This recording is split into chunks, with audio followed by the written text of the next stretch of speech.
Hello et bienvenue sur le podcast Créapi, le premier podcast à destination des créatrices qui veulent vendre sereinement leur création en ligne. Je suis Marie et je serai ton hôte sur ce podcast. Ma mission, t'accompagner sereinement et dans la bonne humeur pour le développement de ton activité en ligne afin que tu deviennes une créatrice happy et que tu puisses vivre de ta passion. Communication en ligne, réseaux sociaux, boutique en ligne, organisation, stratégie de vente, tous les meilleurs conseils te seront donnés et décryptés. Alors, installe-toi confortablement et c'est parti pour l'épisode du jour. Hello et je suis ravie de te retrouver dans ce tout nouvel épisode de Créapi. Aujourd'hui, je vais te parler de stratégie de contenu. Et oui, c'est important d'en parler car aujourd'hui, on constate que le marketing de contenu génère 3 fois plus de prospects que la publicité payante. En fait, communiquer à l'aide de contenu de qualité va te permettre aujourd'hui donc de générer en douceur des prospects et donc à moyen long terme des ventes, mais également d'améliorer la notoriété et la visibilité de ta marque et aider tes clients à utiliser ton produit et donc les fidéliser.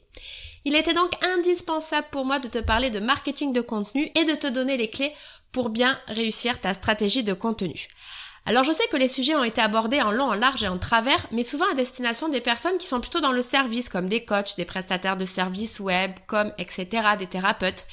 Et maintenant on sait qu'en tant que créatrice, vous vendez des produits et les enjeux et les problématiques ne sont pas les mêmes, ni pour vous, ni pour votre cible. Et donc votre stratégie de contenu ne peut pas être la même. À la fin de cet épisode, tu connaîtras les 5 règles d'or pour créer une stratégie de contenu qui te permettra de vendre tes produits en ligne, même si tu n'as jamais d'idée et que tu manques de temps. Et à la fin de l'épisode, je te livrerai même une règle bonus, alors n'hésite pas à rester jusqu'à la fin de l'épisode. Allez, c'est parti avec la première règle. Et la première règle, c'est donc de bien connaître ta cible. Oui, je sais, j'en ai déjà parlé à de nombreuses reprises dans mes anciens épisodes de podcast, donc je ne vais pas m'étendre de nouveau sur ce sujet dans cet épisode. Pour résumer, il est important que tu connaisses donc précisément ta cible, comme si finalement, à chaque fois que tu écrivais ou que tu communiquais, c'était vraiment auprès d'une personne que tu parlais. Vraiment, tu t'adresses à une personne. Et là, du coup, je te propose qu'on passe directement au passage à l'action.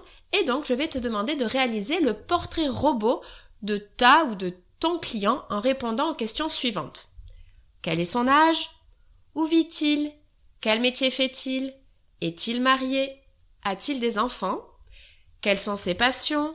Quelles sont ses difficultés, que ce soit en rapport de près ou de loin avec ton activité et ce que tu vends? Sur quel réseau social est-il présent? Y a-t-il un type de contenu qu'il préfère consommer? Est-ce qu'il est plutôt vidéo, contenu long, articles de blog, les livres blancs, des webinars, ce genre de choses? Et enfin, qu'est-ce qui est important pour lui quand il achète? Pour t'aider à réaliser cet exercice, n'hésite pas à te baser sur d'anciens clients et ou pour compléter, tu peux aussi proposer un sondage sous Google Forms par exemple ou même en story Instagram, c'est un petit peu moins efficace mais c'est mieux que rien. Tu peux également proposer un appel téléphonique et tu peux d'ailleurs, pour remercier les personnes qui ont participé, leur proposer un petit cadeau, un code promo, un guide PDF, enfin là-dessus, je te fais confiance. Ensuite, tu dois choisir des types de contenus qui convertissent. Et alors, en fait, pour que justement tes sujets et tes contenus convertissent, ils doivent répondre à 2 critères indispensables.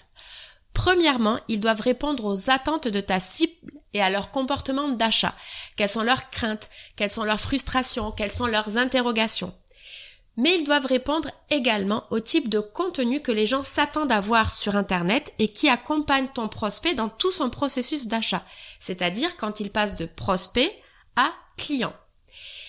Et aujourd'hui, on le sait, mais pour acheter, les gens ont besoin d'apprécier la marque et d'avoir confiance. Il est donc nécessaire que tes contenus s'orientent autour de la confiance envers ta marque. C'est-à-dire que tu dois proposer des contenus qui, rassurent. Donc là, tu peux parler de ton histoire, de tes valeurs, tu peux mettre des témoignages clients, tu peux présenter tes garanties, ton processus de création, avec qui tu travailles.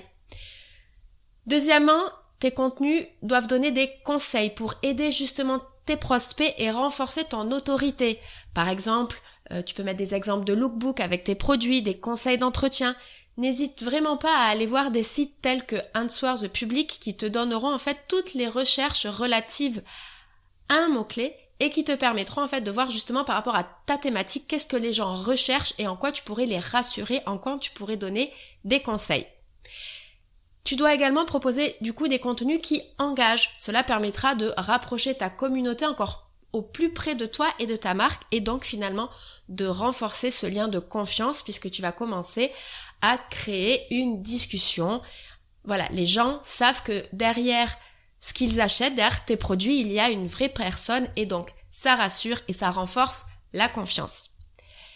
Après, les gens cherchent également à s'évader et à se divertir. Donc tu dois aussi proposer des contenus qui inspirent et qui divertissent, comme par exemple des citations, des croyances sur ton métier, des mots d'encouragement. Ça permettra en fait de renforcer finalement leur appréciation envers ta marque.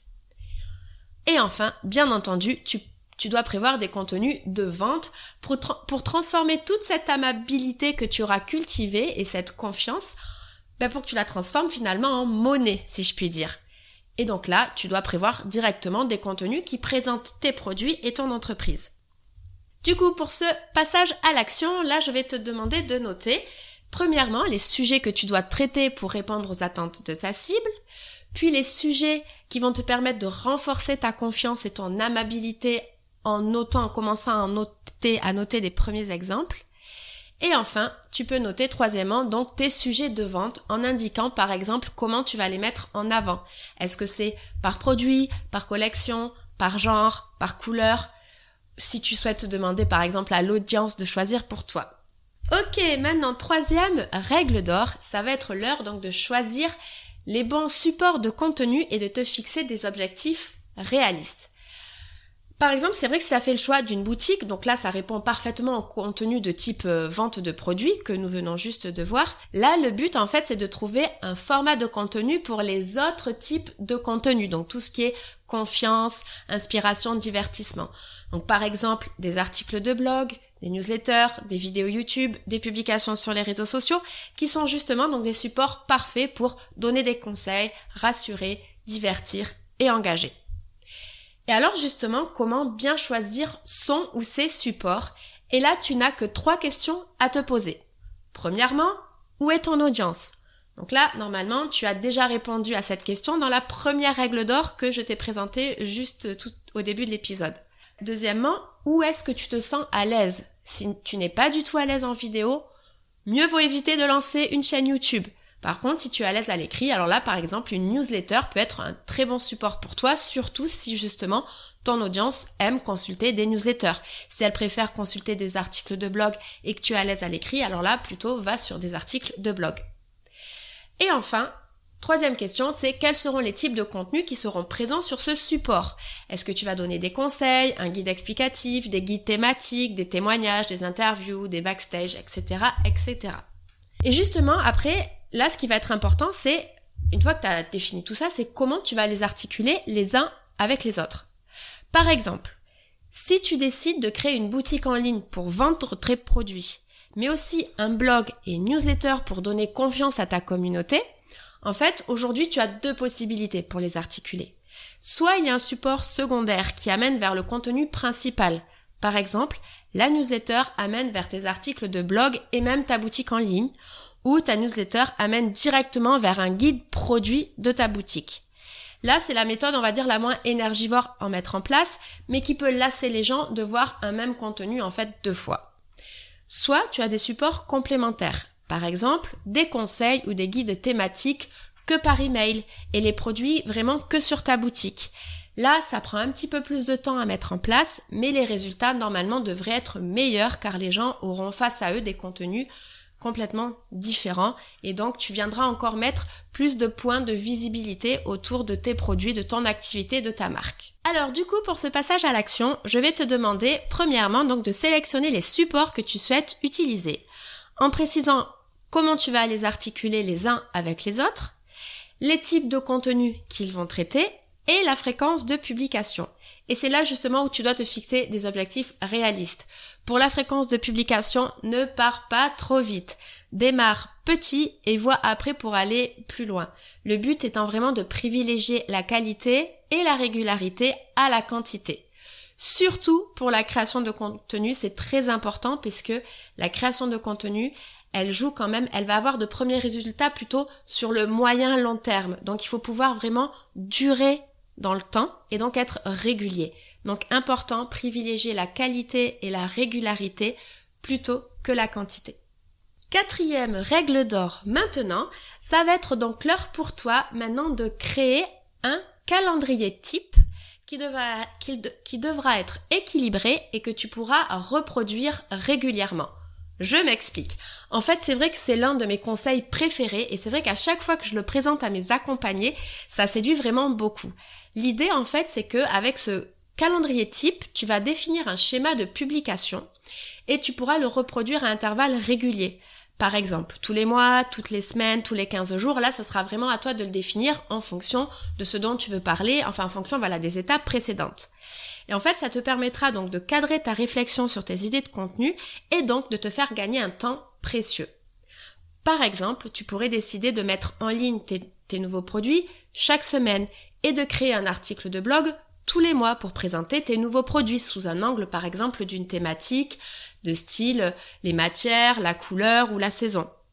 Et ensuite, tu pourrais imaginer que tu vas décliner 3 posts Instagram par semaine, donc 2 qui vont présenter les produits du mois et 1 qui présente, par exemple, la première semaine, un conseil, la deuxième semaine, un témoignage, la troisième semaine, une de tes valeurs et la 4e semaine, une question à ton audience.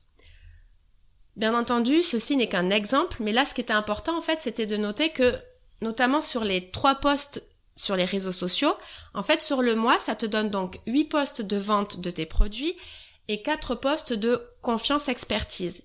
Et en fait, c'est là où je parle d'équilibre. C'est qu'on est sur un équilibre de quasiment 70% de contenu de type vente de produits et 30% de contenu de type confiance. Et c'est vraiment cet équilibre que je te conseille de suivre. Car contrairement au ratio que l'on peut voir sur de nombreux articles de blog, pour notamment plutôt les entreprises qui sont dans le service, où là on conseille 70% de contenu de type confiance expertise et 30% de type de contenu vente, là moi je te conseille vraiment d'inverser finalement ce ratio. Il ne faut pas oublier que tu vends des produits qui peuvent s'acheter plus souvent ou qui ont un panier moyen d'achat plus faible que des prestations de service. Donc, il faut que tu en parles plus souvent.